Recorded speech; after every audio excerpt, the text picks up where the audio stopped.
Okay, I will start sharing right away. Welcome,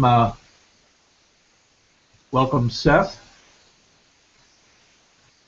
We're recording and we're just starting to get rolling here. I'm going to do my sharing.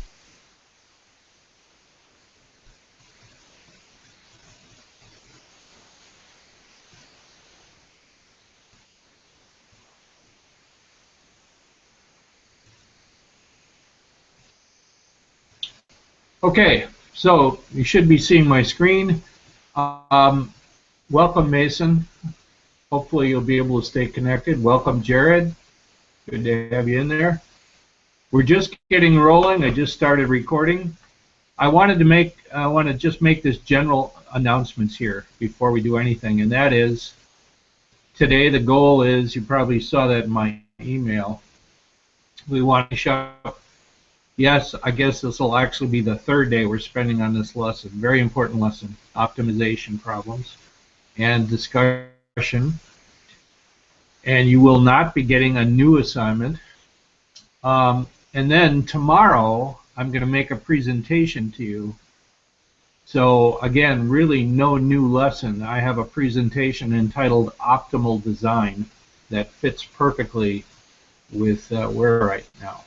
So just wanted to make that announcement first. All right? And then a question was asked by one of the students ahead of time. Is there any difference between approaches when the problem asks you to minimize something as opposed to a different problem that asks you to maximize something? Well, when it comes to technique, there's actually no difference, because in both cases, what you're going to want to do is find the derivative, set the derivative equal to 0, and solve. So that technique just is used throughout. The difference is if a function, for example, an upright parabola, one that opens upward, is never going to have a maximum because those arms of the parabola reach up forever. But it will have a minimum. So if I was to take an upward facing parabola and ask you to find a maximum, well, it's just ridiculous. You can't do it. So, and by the way, I'm not going to do that on tests or quizzes or anything like that. So bottom line is the technique is identical, and you probably have noticed that already because there are some of each in the assignment. So, but that's really a good question. Okay, the next thing I wanted to stop off at is I was asked a question about number 3. So let's take a look at number 3 here. Welcome, Sarah. Glad to have you in here. We just going, and we're just taking a look at a question asked by the students to take a look at number 3. See, we lost Seth. Hopefully he can get his way back. So 3, the question is, let me get the wording from the book. Find 2 positive numbers that satisfy these requirements. In number 3, it's the sum of the first and the second is 36. I'm sorry, the sum of the first and twice the second is 36. And you want to make the product a maximum. All right? So, you see how I translated that? The sum of the first and twice the second. So technically, I'm just calling the first number x and the second number y temporarily. Okay? Yes, I know we can't have variables. So over on the side, what you'll see me doing here is finding out another name for y. So I just took the equation from over here, and I'm solving for y. So I subtracted x from both sides, and then I divided both sides by 2. So now I have this new name for y, which you can see I plugged in right there, just in place of y. I'm sorry. Yeah. Okay, and there's another thing going on in this step, and that is they told us what? The product is a maximum. So this is an expression showing you the product of the two. So here's x times the new name for y. That's our function. That's what we want to maximize. All right, so I then multiplied it out in the next step. Yeah, I reversed it. What's x times negative x over 2? It's negative x squared over 2, or negative 1/2 x squared. And x times 18 is 18x. Okay, take the derivative. Nice power rule here. 2 times negative 1/2 is negative 1, so this becomes negative 1x. And then plus 18, set it equal to 0. X is 18. Well, if x is 18, then what's y? Well, you could look right up here. You know, plug in 18 for x. 2 is 9, and 18 minus 9 is 9. So that's where so that's the second half of the answer there. So let me just pause. Is there any follow-up to that? First, ask me the question, or anybody else. That was number 3. So find two numbers where the sum of the first and twice the second is 36, and whose product is a maximum. Okay, the next one I'm going to stop off at, I was asked about number 21.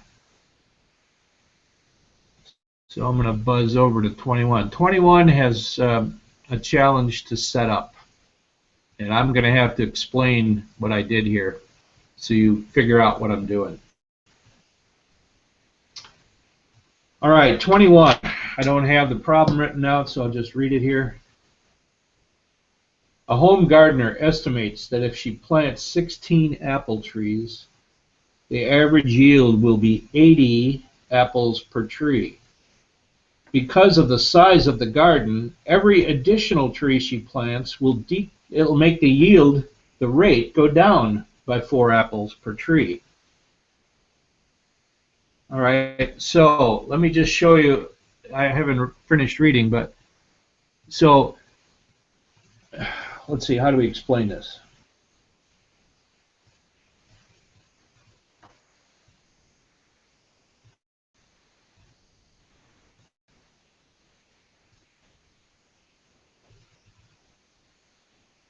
So if you take 16 times 80, we just do that over here.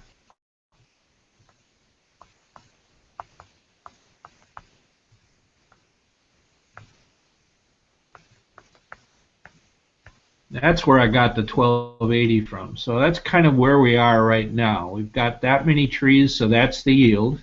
And then I have to take the number of new trees planted, and here's the rate. And let me explain this rate. It says, well, it's currently 80, but for every extra tree you plant, this is my extra expression right here, for every tree you go over 16, that would be T minus, like if I planted 17, how many did I go over? 1. So this is my over 16 amount. For every tree over 16, you lose 4 in the yield. So that's why I wrote 80 to start off with, minus 4 for every tree over 16. That's what this is supposed to say. Now take that rate times the number of trees, and you've got your equation. So in the second line, I started multiplying out this distributive property right here. Negative 4 times t is negative 4t. Negative 4 times negative 16 is plus 64.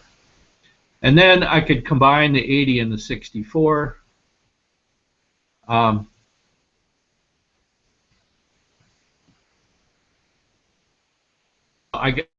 take that back.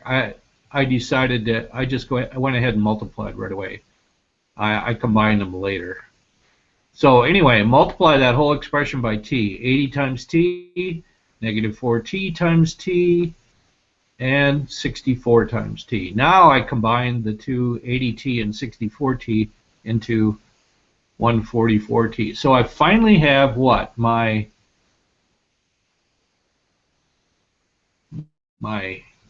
expression for how much of a yield we're going to get. There's my function.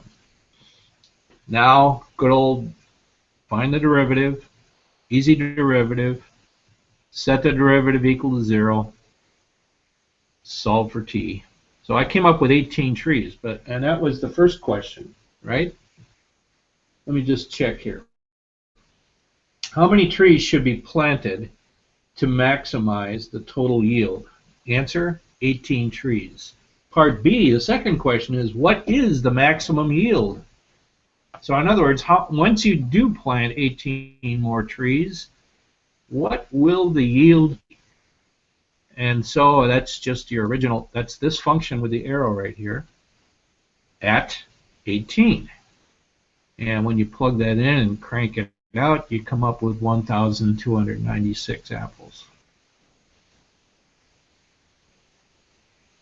The hardest part, and some of the students that talked to me ahead of the session today agreed with me that the hardest part of these really in many cases is setting up the equation and getting your variables straight. And somebody else, and then also mentioned you got to get it down to one variable. In this case, that wasn't a problem.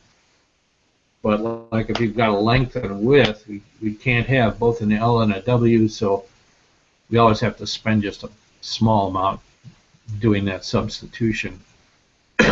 This one we didn't have to worry about that part at least. So follow up on number 21. Anything?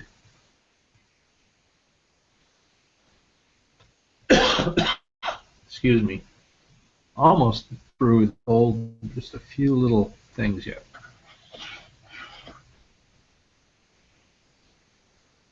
Okay, well, one that always seems to come up, I'm surprised nobody asked about, is number 17. That's a little bit of a setup issue. So I'm going to pick that problem next. So let's get started. I'm going to read this. I don't have the picture in the book, but I drew my own picture. It says a Norman window is constructed by putting a semicircle on top of an ordinary rectangular window. So you see I have the red rectangular window with the black circular part, you know, nice attractive window. They're also incredibly expensive. But anyway, that's a Norman window. Find the dimensions of a Norman window of maximum area if the total perimeter is only 16 feet. So we're limited by the perimeter at 16. That's this guy right here. So that's kind of where we're beginning. And so this perimeter all the way around, including the semicircle, the whole thing has to be a perimeter of 16. By the way, even though a Norman window has to be made up almost for sure with 2 panes of glass, you know, you're going to have a seam going along here. Even though that's the case, I'm assuming the perimeter is just around the outside of the window, okay? That would be another issue we'd have to deal with if that was the situation, but it's not. Okay. So, for the time being, I called the width of the window X and the length, the height of the window Y on the bottom. And then we'll deal with the semicircle also. Well, let's deal with it right now. How does one determine, it would be like a circumference, right? Except it's only half a circle. So what's circumference? Pi times diameter? Okay. But this is only half a circle, so it's pi times diameter divided by 2. So if you look up way up here in the corner, you can see me figuring out that circumference. There's pi times the radius Hang on a minute.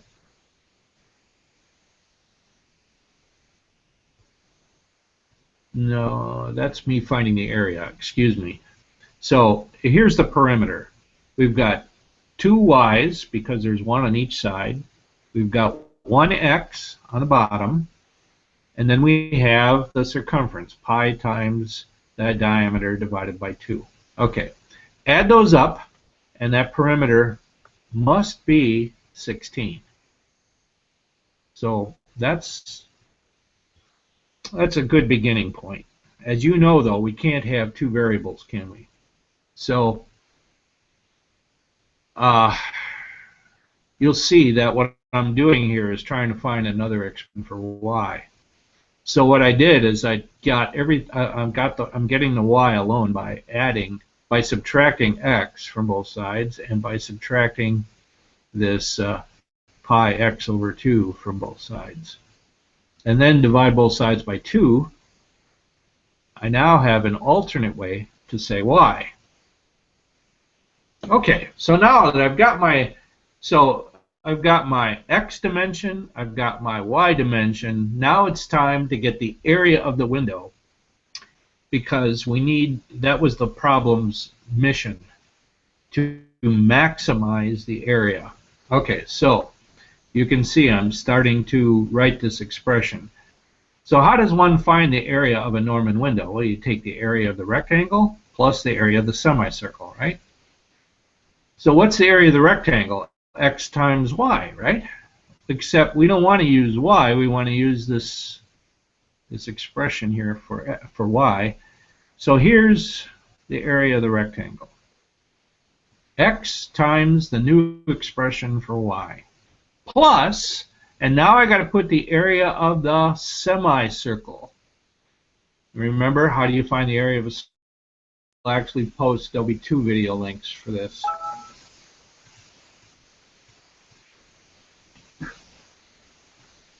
I'm not sure what all these messages are here. Anyway, I'm going to get restarted here with sharing.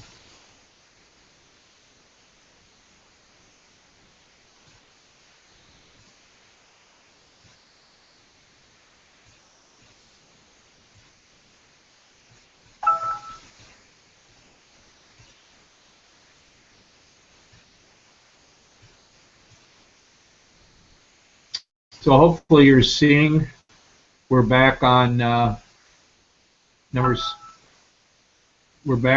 17, and we're continuing. Anyway, this will be recorded in a second video. I'll have both links up. Sorry about the interruption. So when we got interrupted, we were formulating the area. We were formulating the area here. We got a repeat message here.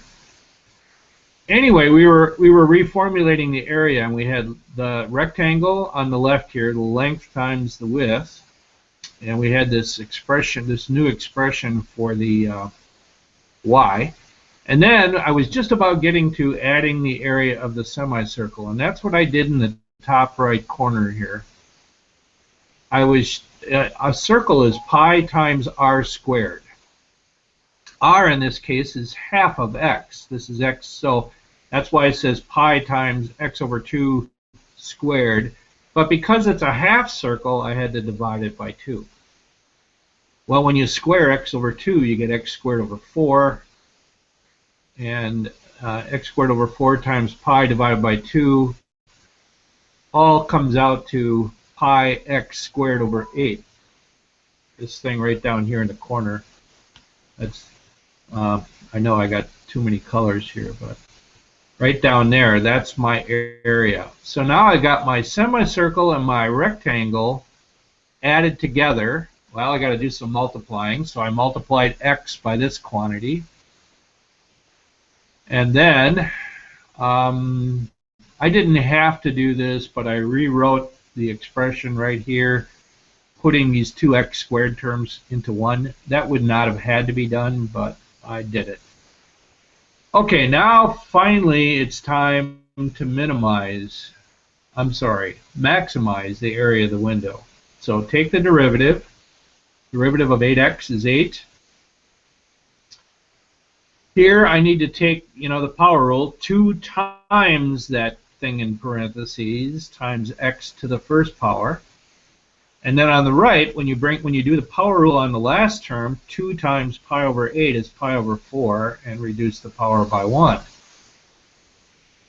Here I just multiplied out the -2 times that quantity. It gave me that. And then, all right, I got it equal to 0 over here, and I just I need to solve for x. So I got the 8 out of there, and I multiplied this out. It gave me that.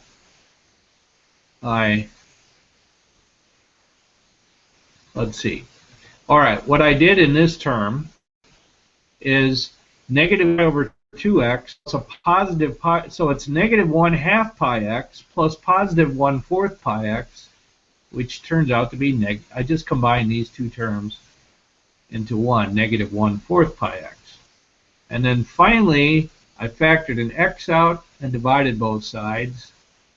And, well, I mean, a little bit awkward, but here's the expression for x. X needs to be, when you figure it out, about a little bit under 4.5 feet.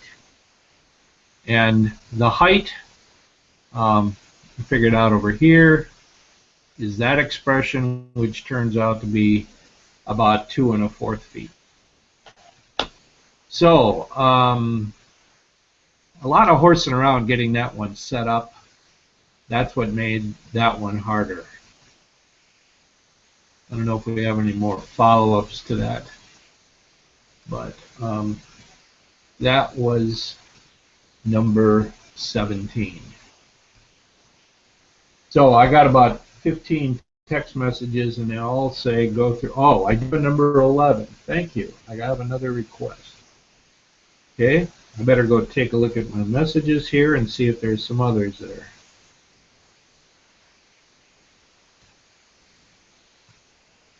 Excuse me just a second.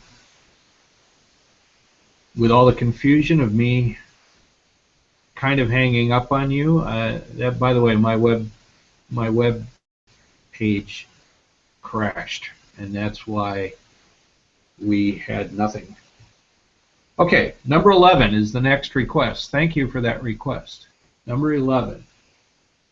All right, number 11 reads, find the length and width of the rectangle that has the given area and a minimum perimeter. So in number 11, they gave us the area of 64. So I just sketched out a rectangle that had a width of W and length of L, and I wrote in inside the box the area of 64. So, I mean, length times width equals 64.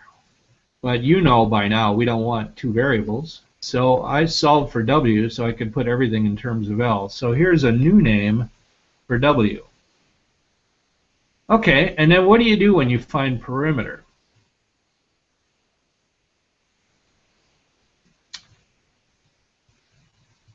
Let's see. Should I be... Okay, I want to just double check here. Number 11. Minimize the perimeter. Okay, I really should have... I see I didn't double that. So I should have written 2 lengths plus 2 widths equals my perimeter. I'm just going to call it function of L, just a new. So now I've got my function. This I can rewrite this. 2 times 64 is what? 128 over L.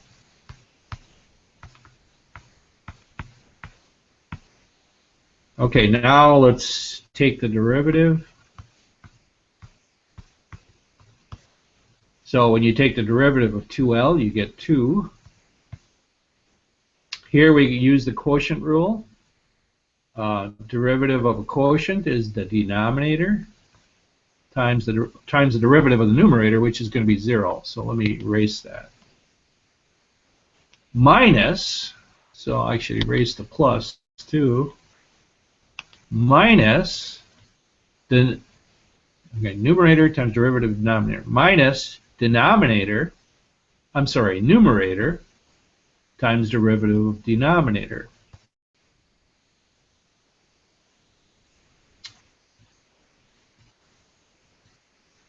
Minus, okay, I got goofed up here. Denominator times derivative of numerator minus numerator times derivative of denominator, which is 1, over denominator squared. So we're down to 2 minus 128 over L squared equals our derivative. Okay, scroll down here. We got to get some space. All right. We need to set that equal to 0.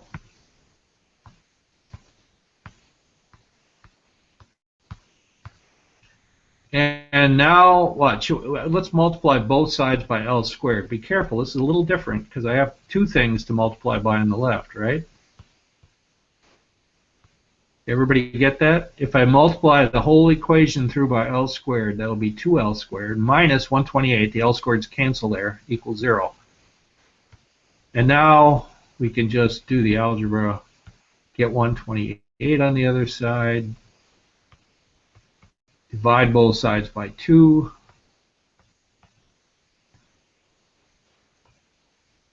So the length is 8, and if the length is 8 and the area is 64, doesn't the width have to be 8 too? So again, no shock, we ended up with a square. Was there a label in that one? Yeah, it was square feet. So these are feet. 8 feet by 8 feet. Excuse me. So there's the other request I got, number 11. Are there any others you would like me to work on? And I'm sure there could well be, but I haven't heard of any. I haven't heard from you guys yet. And hey, again, I want to thank all of you for hanging in there. I got to just go back and see if I can find my mouse here.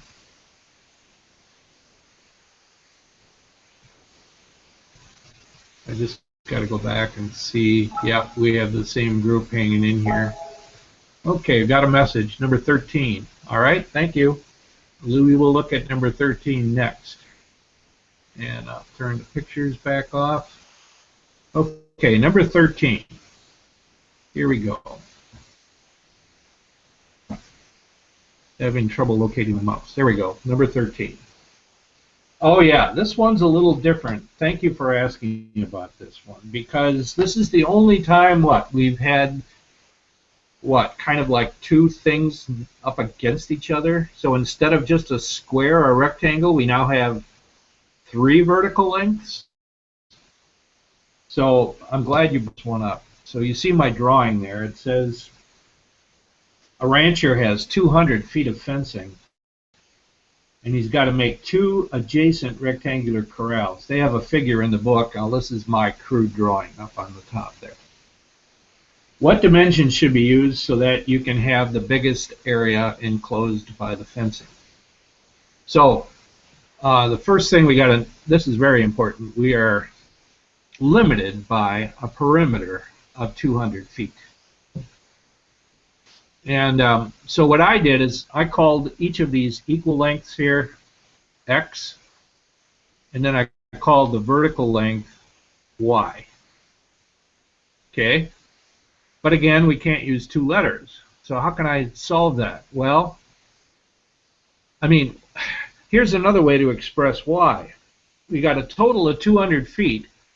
Why did I take off 4x? Because won't there be one, there'll be 2 on the top and 2 on the bottom. There's 4 x's altogether in the perimeter. So 200 minus 4x, and why did I divide by 3? Because there are 3 of those guys. There's 3, this is what's different about this. There are 3 heights, so to speak. Okay, so here's my new name for y. Okay. Um, so now that I have that, we can jump down to here. So what's the area of the rectangle? Length times width. Do you see why I called it 2x? Because the length is, there's x in there twice. So it's 2x times that new height, that new w, that new y we just came up with. So there's the expression of our area, which I simplified. I multiplied everything through by 2x. 2x times 200 is 400x. 2x times negative 4x is negative 8x squared. I hope you can see that there on the top. And we still have that 3 on the bottom. Okay, then I split it up. If we have two terms divided by 3, you can also kind of go backwards and write it at each term over 3. So that's what I did over here. So 400x over 3 minus 400 thirds x minus 8 thirds x squared. Okay, now it's, from here on in, it's not bad at all, because now we can find the derivative. The derivative, easy power rule. You just get the coefficient for the first term, 400 thirds. For the second term, power rule. 2 times negative 8 is negative 16 thirds times x. Set it equal to 0. Solve for x, and you get x equals 25. It's a little bit of a mess. You got to go back and find y. So what you do is you come here. Remember, that was the expression that we used for y. So now just plug 25 in there. What's 4 times 25? 100. 200 minus 100 is 100. And what's 100 over 3? 33 and a third. I forgot. Was there a label here? This is which one? Number 13. Yeah, these are feet. So for the dimensions, I mean, I guess you could say what? The pen is 50 feet by 33 and a third, because x is, there's 2 of them. So it says what dimensions should be used. I mean, each pen would be what I've got down here, 25 feet by 33 and a third. If you look at the whole thing together, then it's 25 times, it's 50 feet by 33 and a third. So that is number 13. Thank you for the request. Is there any other one we should look at?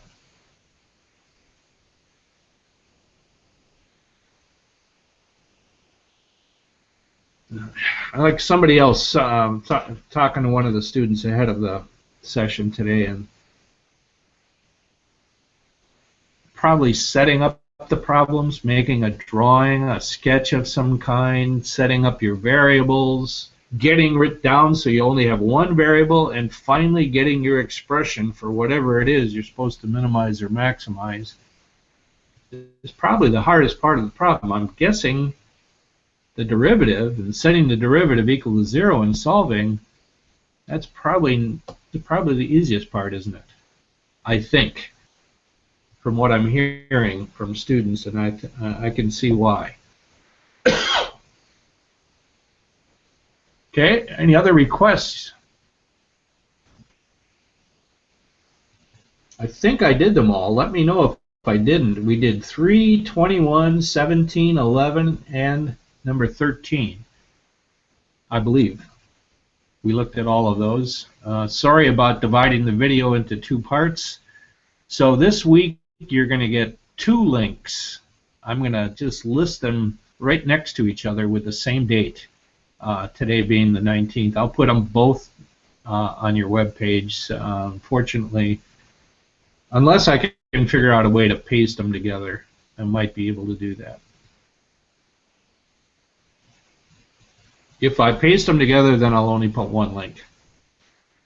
Okay, other questions? Put them in the group chat, or send me a text message, or just open your mic up and ask away.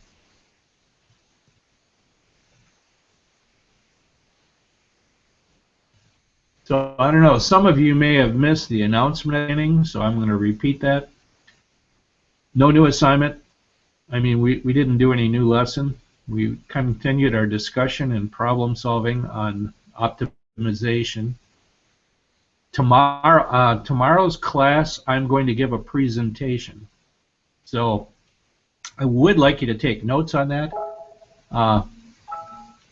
Okay, something coming through on the messages. I would like you to take notes on that. Let me check my message. I think I got another problem here. Number 15. Thank you. Number 15. We will work on that one next. Number 15. Okay, so let's go there right now. Number 15.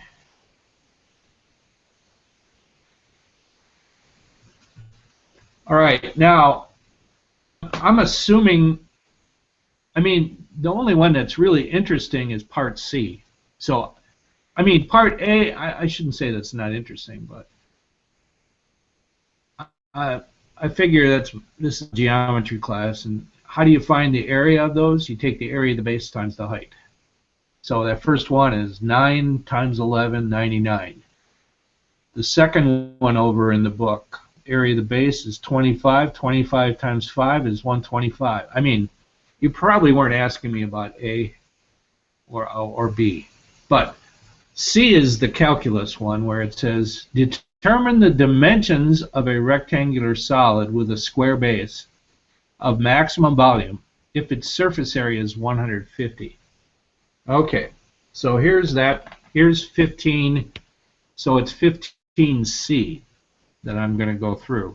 Here's my sketch right next to there.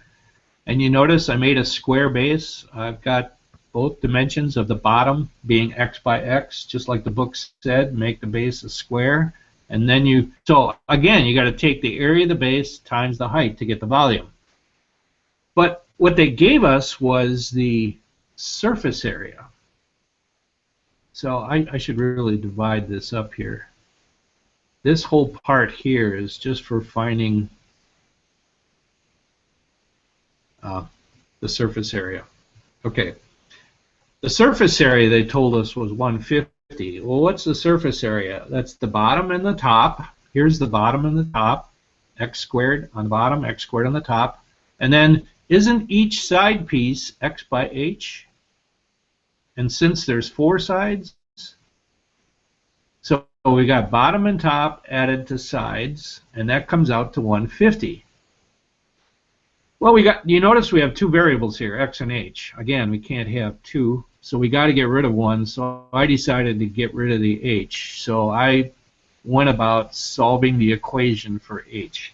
First I subtracted 2x squared from both sides, then I divided both sides by 4x. So actually I even got it down to here.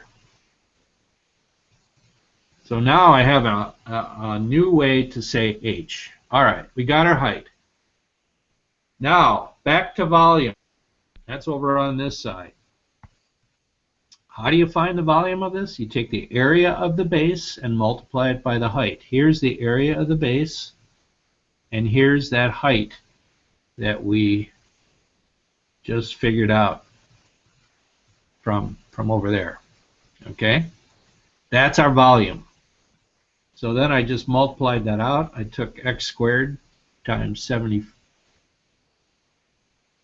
Hang on a minute. Oh, I see. I rewrote it.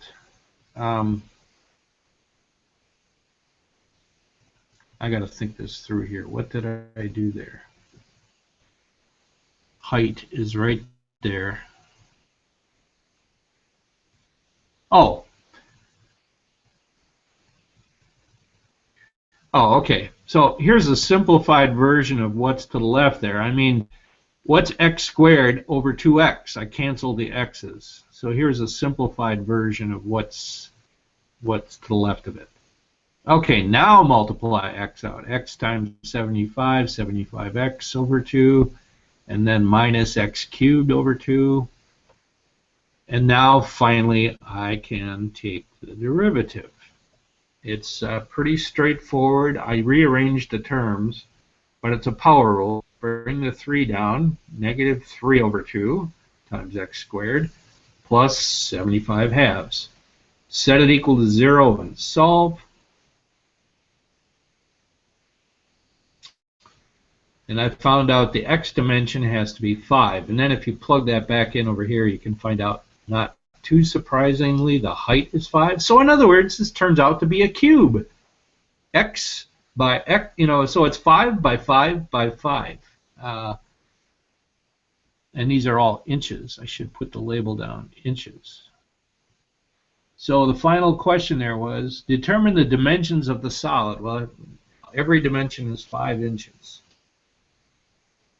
So that was 15C. I'll check my messages again. We'll see. Right now it appears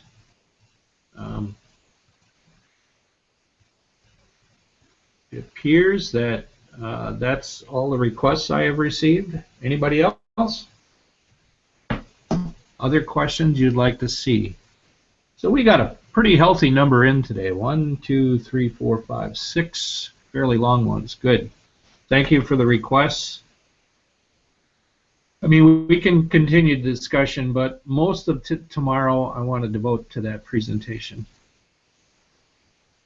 Okay, not hearing any, I'm going to call this quits. I'm going to make an attempt to paste these two videos together. And but if I don't, I will post both of them. Thank you. Appreciate it. I will see you tomorrow.